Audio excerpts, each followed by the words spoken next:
Charles T मैटकैलिफ 1785 में कलकत्ता में पैदा हुआ था।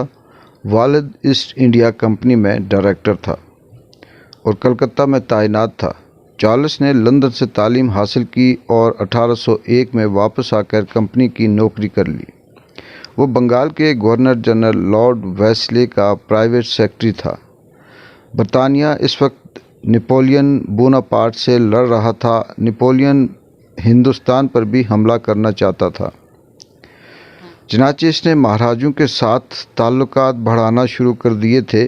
फ्रेंच जनरलों ने सिराजुद्दौला और टीपू सुल्तान की फ़ौज को भी ट्रेनिंग दी थी और ये अब पंजाब में असर-रसूख बढ़ा रहे थे। पंजाब इस वक्त हिंदुस्तान की मजबूत तरीन रियासत थी। रंजीत सिंह की रियासत सतलज के किनारों से शुरू होकर खैरपुर और कश्मीर से जलालाबाद तक फैली थी।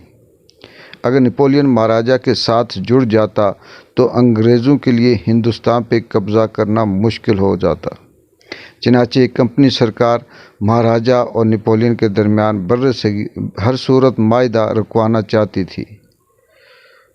गवर्नर जनरल ने 1808 में मैटकैलिफ को एलची बनाकर पंजाब भिजवा दिया। ये अमृतसर और लाहौर आया और पंजाब का सिस्टम देखकर हैरान रह गया। मैटकैलिफ ने गवर्नर जनरल को लिखा, हमें असल ख़तरा नेपोलियन से नहीं रंजीत सिंह से है। इसका कहना था पंजाब में हर गांव में स्कूल है और मर्द, औरत और बच्चों सब के लिए तालीम लाजम है।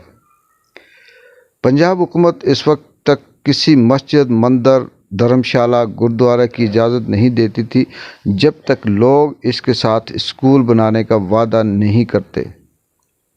चनाचे पंजाब में जहाँ भी धर्मशाला, मंदिर या मस्जिद है वहाँ स्कूल मौजूद है। दूसरा, पूरे पंजाब में धूप घड़ियाँ नस्ब हैं। ये घड़ियाँ रात के वक्त भी टाइम बता देती हैं और मंदिरों और गुरुद्वारों में इतनी घंटियाँ बजा दी जाती हैं। ये लोग वक्त के इंतहाई पाबंद हैं। इनके चार हमेशा 4 बजे बजते हैं और पंजाब में तमाम लोगों के लिए अस्करी तरबियत और असला लाजिम है। हर गांव की अपनी फ़ौज है। ये फ़ौज गांव की हिफाजत भी करती है और जब महाराजा को ज़रूरत पड़ती है तो ये ज़ाती घोड़ों पर सवार होकर अपना असला लेकर लाहौर पहुंच जाती है। पंजाब में जितने लोग हैं इतने ही सिपाही हैं, लिहाजा हमें इनके बारे में संजीदगी से सोचना होगा। मैं आपको यहाँ ये भी बताता चलूँ, मैटकैलिफ वो शख्स था जिसने हिंदुस्तान में मीडिया यानी प्रेस की बुनियाद रखी थी और अंग्रेज़ी को सरकारी ज़बान का दर्जा दिया था। आप ये जानकर भी हैरान होंगे कि बरतानिया में इस वक्त तक बुनियादी तालीम लाजमी नहीं थी। बरतानवी पार्लियामेंट ने 1870 में पहला एलिमेंट्री एजुकेशन एक्ट मंजूर किया था, जिसके बाद इंग्लैंड में बुनियादी तालीम लाजम करार दी गई। राजा रंजीत सिंह 1839 में फौत हो गया। इसके बाद तख्त लाहौर कमज़ोर पड़ गया और अंग्रेज़ ने 1849 में पंजाब पर कब्ज़ा कर लिया। अब ये जानकर हैरान होंगे कि इस वक्त पंजाब में तालीम 100% थी। रंजीत सिंह ने 1830 तक पंजाब के हर शख्स को पढ़ा और लिखा दिया था। अंग्रेज़ इस तालीम को ख़तरनाक समझता था। चनाचे ये लोग किंग्स कॉलेज लंदन के एक नौजवान प्रोफेसर ग्वालिब विलियम विटलर को लाहौर ले आए और लेंटर भी एक अजीब व गरीब किरदार था। ये 50 ज़बानें जानता था। अरबी, तुर्की और फ़ारसी मकामी लोगों की तरह बोलता था। कुछ अरसा मुसलमान भी रहा था। इसने दाढ़ी बढ़ाकर अपना नाम अब्दुल रशीद सयार रखा और तमाम इस्लामी मुल्कों की सियाहत की। वो मस्जिदों में नमाज तक पढ़ लेता था। वायसराय ने इसे हिंदुस्तान बुलाया और इसे पंजाब का निज़ाम तालीम बदलने की ज़िम्मेदारी सौंप दी। लेंटर ने पंजाब का दौरा किया और वायसराय को लिखा, मुझे पढ़े लिखे पंजाब को जाहिल बनाने के लिए 50 साल दरकार होंगे। वायसराय ने इसे 50 साल दे दिए।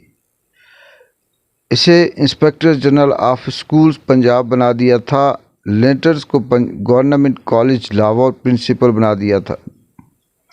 इसने आगे चलकर पंजाब यूनिवर्सिटी की बुनियाद भी रखी।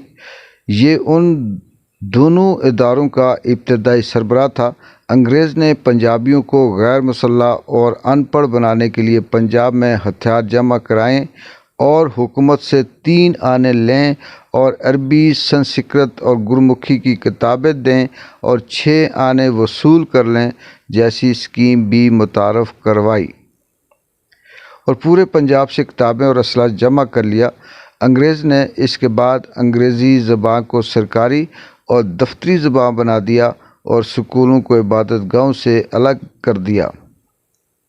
جاگیرداروں اور ذمہ داروں کے بچوں کو انگلش میڈیم تعلیم دے کر متوسط طبقے کو دبانے کی ذمہ داری بھی دے دی گئی۔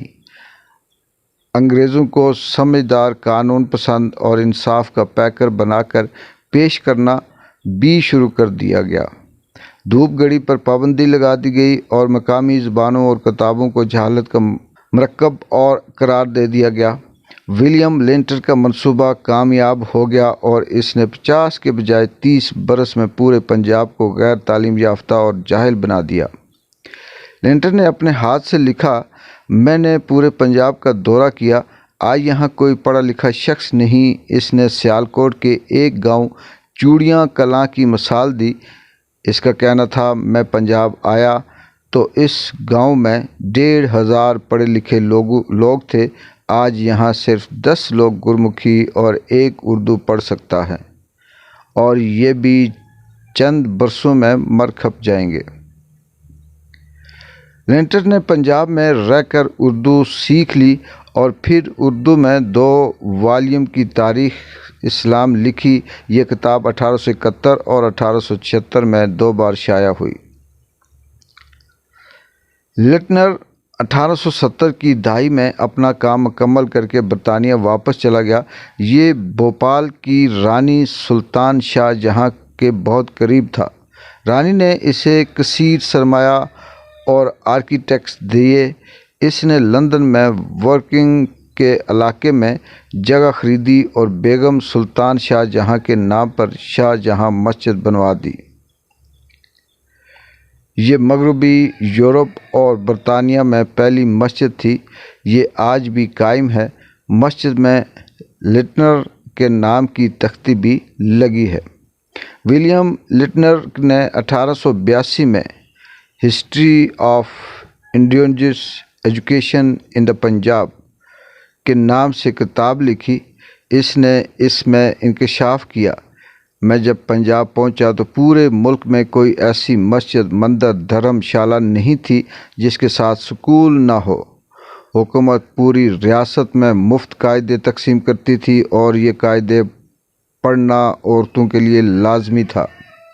اخلاقیات کی تعلیم پنجاب سسٹم کی بنیاد تھی۔ یہ لوگ اخلاقیات سے اپنی تعلیم شروع کرتے تھے۔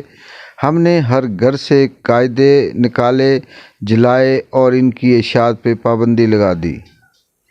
ہم نے عبادت گاہوں میں موجود تعلیمی ادارے بھی بند کر دیے اور عوام کو مجبور کیا وہ انگریزی کے اسکولوں میں تعلیم حاصل کریں، لیکن ہماری تعلیم سب کے لیے نہیں تھی۔